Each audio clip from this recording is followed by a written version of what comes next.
বাসর ঘরে অহনাকে অর্জুন বলে, অহনা তো মাকে নিয়ে আমি সত্যিই অনেক গর্ব করি। তুমি কতটা পথ পেরিয়ে আজ এখানে পৌঁছেছ। তুমি অনেক সংগ্রাম করেছ। তুমি বিসিএস পরীক্ষায় অংশ নিয়েছ, সেটাও উত্তীর্ণ হয়েছ। তুমি আবার চাকরির পরীক্ষাতেও নির্বাচিত হয়েছ।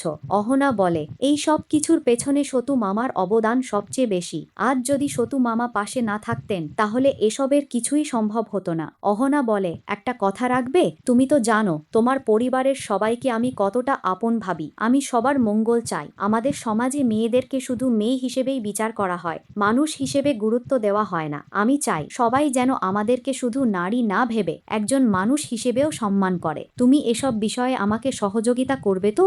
অর্জুন বলে, তোমার কি মনে হয় এত কিছু দেখার পরেও আমি তোমার পাশে থাকবো না? অহনা বলে, তুমি যদি আমার পাশে থাকো তাহলে এই যুদ্ধটা আমার জন্য অনেক সহজ হয়ে যাবে। পল্টু দাদা যে মেয়েটাকে বিয়ে করবে সেই মেয়েটাও আজ এসেছিল। মেজ দিদি তাকে দেখে খুব কষ্ট পেয়েছে।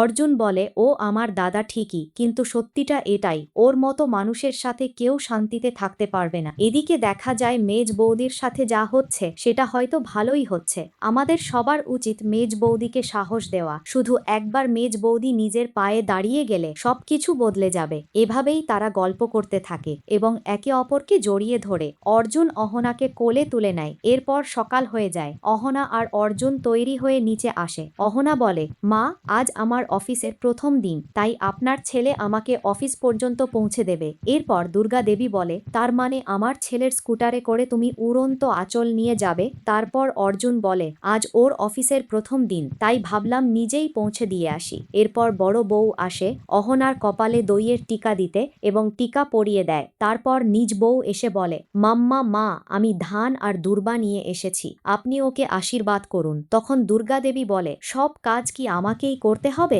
বড় বউ তাহলে কি করবে? তারপর বড় বউকে বলে, তুই ওকে আশীর্বাদ করে দে। এরপর বড় বউ অহনাকে আশীর্বাদ করে। অহনা তার শাশুড়ি মাকে প্রণামও করে বলে, মা, আমাকে আশীর্বাদ করবেন যেন আমি খুব মন দিয়ে কাজ করতে পারি। তারপর তার শাশুড়ি মা তাকে আশীর্বাদ করে নুন। এরপর নিতা আসে, বলে, অহনা, আমিও তোকে আশীর্বাদ করব। তারপর তাকে মিষ্টি খাইয়ে দেয়। এদিকে দেখা যায় পিসিমণি আর কাকিমণি আসে, বলে, কি হচ্ছে এখন আবার এসব শুভ কাজ কেন করা হচ্ছে? পিসিমণি বলে, ও আচ্ছা, বাড়ির বউ বাইরে চাকরি করতে যাচ্ছে তাই এসব হচ্ছে। এরপর ছোটু বলে, ছোটু, তুই আর কত নাটক করবি আমাদের সামনে? পিসিমণি বলে, কি ব্যাপার? তখন নিতা বলে, কেউ ভালো কাজে গেলে তো এমনটাই হয়। আপনার বাড়ির বউ চাকরি করতে যাচ্ছে, নিজের উপার্জন করবে, সংসারে সাহায্য করবে, এতে তো খুশি হওয়ার কথা। পিসিমণি বলে, আমার হাতে যদি উপায় থাকতো তাহলে আমি এই বাড়িতে থাকতামই না। অর্জুনের কাকিমণি মিতাকে বলে, আমি শুনেছি এবার তুই নাকি টুকুনের সাথে চলে যাবি,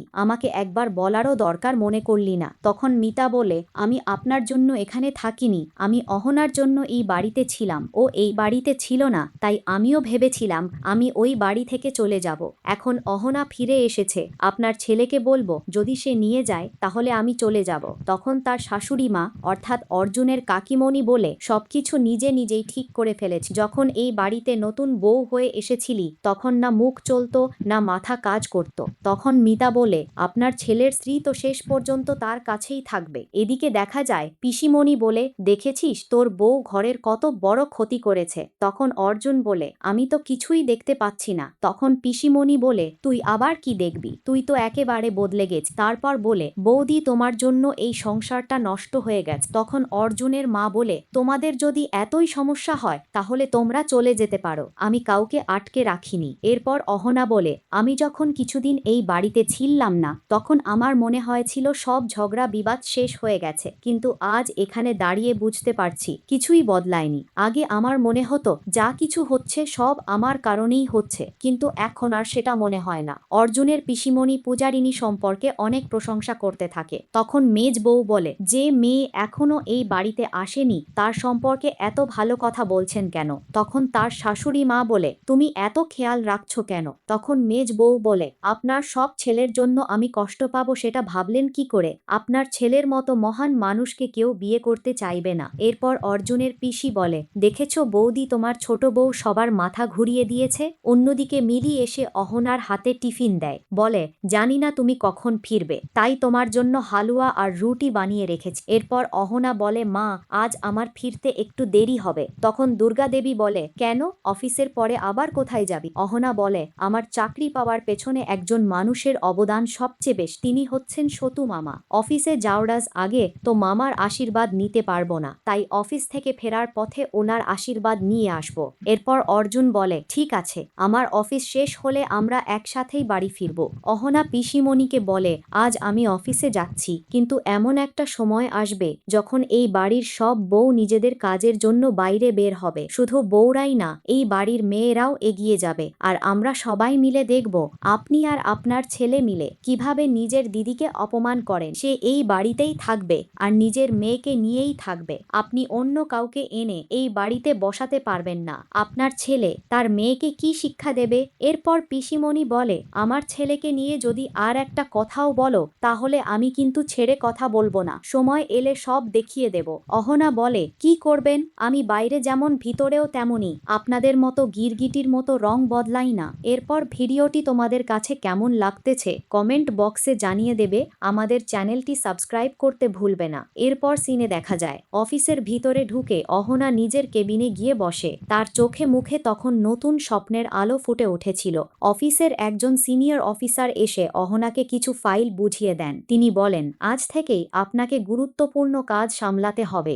অহনা আত্মবিশ্বাসের সাথে বলে, আমি চেষ্টা করব স্যার। এরপর অহনা মন দিয়ে কাজ করতে শুরু করে। তার কাজের গতি দেখে সবাই অবাক হয়ে যায়। একজন কর্মচারী অন্যজনকে বলে, নতুন ম্যাডামকে খুব বুদ্ধিমতী মনে Thank হচ্ছে। you all. অন্যজন বলে, This শুধু is বুদ্ধিমতী না, wonderful. ওনার ব্যবহারও খুব ভালো। We are এদিকে so বাড়িতে happy পিসিমণি you আবার like অহনাকে নিয়ে it. কথা বলতে শুরু করে। পিসিমণি It's বলে, our চাকরি পেলে pleasure. কেউ तुमने এত जो বড় হয়ে যায় না। किया তখন মিলি বলে, उससे বড় सब মানুষ কাজ দিয়ে হয়, परेशान মন है, দিয়ে হয়। দুর্গা लेकिन দেবী मैंने তখন तो চুপচাপ कुछ সব কথা गलत नहीं শুনছিলেন। किया। তিনি বলেন, অহনা फिर এই भी বাড়ির সম্মান तुम्हें বাড়িয়েছে। তার बदलना কথা শুনে होगा। পিসিমণি मैं বিরক্ত হয়ে कोशिश যায়। এদিকে करूंगी। অহনা দুপুরের সময় নিজের টিফিন বের করে। মিলির বানানো হালুয়া খেয়ে তার চোখ ভিজে যায়। অহনা মনে মনে বলে, এই বাড়িটা সত্যিই আমার আপন হয়ে গেছে। ঠিক তখনই অর্জুনের ফোন আসে অহনার কাছে। অর্জুন বলে, কেমন কাটছে তোমার প্রথম দিন? অহনা হেসে বলে, খুব ভালো কাটছে। অর্জুন বলে, কেউ কোনো সমস্যা করছে না তো? অহনা বলে, না, সবাই আমাকে খুব ভালোভাবে গ্রহণ করেছে। অর্জুন তখন স্বস্তির নিঃশ্বাস ফেলে। অফিসের বস তখন অহনাকে নিজের রুমে ये ডাকেন। सब অহনা हम একটু নার্ভাস मेहमानों হয়ে के বসের लिए রুমে है। যায়। बहुत বস বলেন, अच्छा लग আপনার रहा है। কাজ हाँ, দেখে আমি सब সত্যিই तैयार মুগ্ধ। है, অহনা बहुत ভদ্রভাবে বলে, बढ़िया। ধন্যবাদ शुरू স্যার। करें? বস हाँ, বলেন, चलो। আশা করি আপনি ভবিষ্যতেও এভাবেই কাজ করবেন। অহনা বলে, আমি আমার দায়িত্ব সততার সাথে পালন করব। এরপর অফিসের সবাই অহনার প্রশংসা করতে থাকে। একজন মহিলা কর্মী বলে, আপনি আমাদের জন্য অনুপ্রেরণা। অহনা হেসে বলে, আমি শুধু নিজের স্বপ্ন পূরণ করতে চাই। মহিলা কর্মী বলেন, না ম্যাডাম, আপনি অনেক মেয়ের সাহস হয়ে উঠবেন। এদিকে মেজ বৌদি নিজের ঘরে বসে অহনার কথা ভাবছিল। সে মনে মনে বলে, অহনা সত্যিই অনেক শক্ত মনের মেয়ে। তারপর মেজ বৌদির চোখে জল চলে আসে। মিতা তখন তার পাশে গিয়ে বসে। মিতা বলে, তুমি কষ্ট পেও না, সব ঠিক হয়ে যাবে। মেজ বৌদি বলে, আমি শুধু নিজের মেয়ের ভবিষ্যৎ নিয়ে ভাবি। মিতা বলে, অহনা আছে তো সব সামলে নেবে। এদিকে সন্ধ্যা হয়ে আসে। অহনা অফিসের কাজ শেষ করে বেরিয়ে আসে। বাইরে এসে দেখে অর্জুন তার জন্য অপেক্ষা করছে। অহনা অবাক হয়ে বলে, তুমি এখনো দাঁড়িয়ে আছো? অর্জুন হেসে বলে, তোমাকে একা বাড়ি যেতে দেব নাকি? অহনার মুখে তখন মিষ্টি হাসি ফুটে ওঠে। এরপর দুজনে একসাথে সতু মামার বাড়ির উদ্দেশ্যে রওনা দেয়। রাস্তার মধ্যে অহনা চুপচাপ জানালার বাইরে তাকিয়েছিল। অর্জুন বলে, কি ভাবছো এত? অহনা বলে, আজ মনে হচ্ছে আমার জীবনের নতুন অধ্যায় শুরু হলো।